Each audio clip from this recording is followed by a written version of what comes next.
Bon, je suis saisie d'une explication de vote du groupe Paris en commun. Dominique Kielemoes.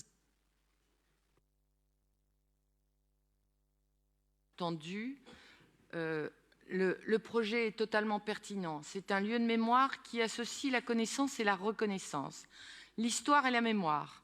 Un lieu unique au monde, unique car ne traitant pas d'un seul attentat, mais d'une seule situation, ni d'une seule situation nationale, mais du phénomène terroriste au sens large en France et dans le monde. C'est un projet très avancé. Ça fait 4 ans qu'une équipe travaille sur le projet. C'est une conception collective. Depuis 3 ans, le musée travaille avec des collégiens, des lycéens. Les jeunes générations veulent comprendre ce qu'est le phénomène du terrorisme et comment il a affecté leur vie au quotidien. Ce lieu de mémoire sera un lieu de formation des enseignants et de nombreux acteurs de la lutte contre le terrorisme. Sur le site maintenant, le site de l'école de plein air de Suresnes répond parfaitement aux exigences du projet et a été proposé tel que le projet avait été proposé au MMT par l'État.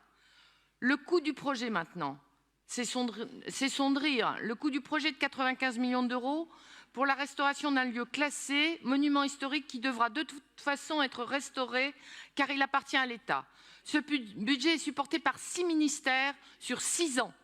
Justice, armée, intérieur, culture et 2 autres, je n'ai pas le détail.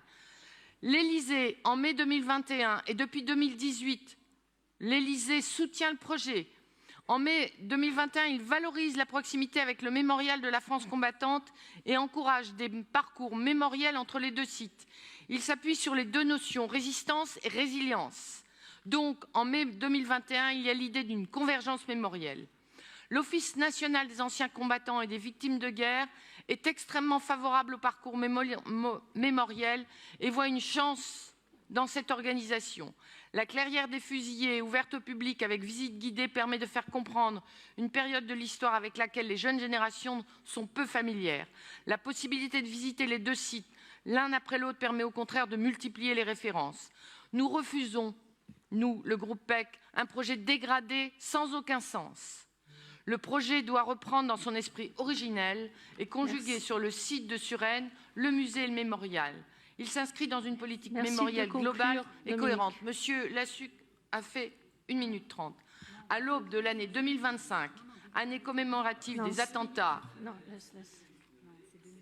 Bon, non, laissons finir la phrase de Madame. Je finis, je suis à ma conclusion.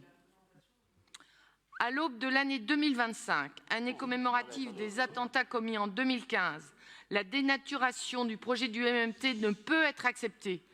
Nous avons l'espoir que le projet reprenne, non pas par un nouveau gouvernement qui sera démissionnaire sans doute dans quelques mois, mais parce que nous croyons encore à la parole d'un président de la République qui s'est engagé maintes et maintes fois pour la nation.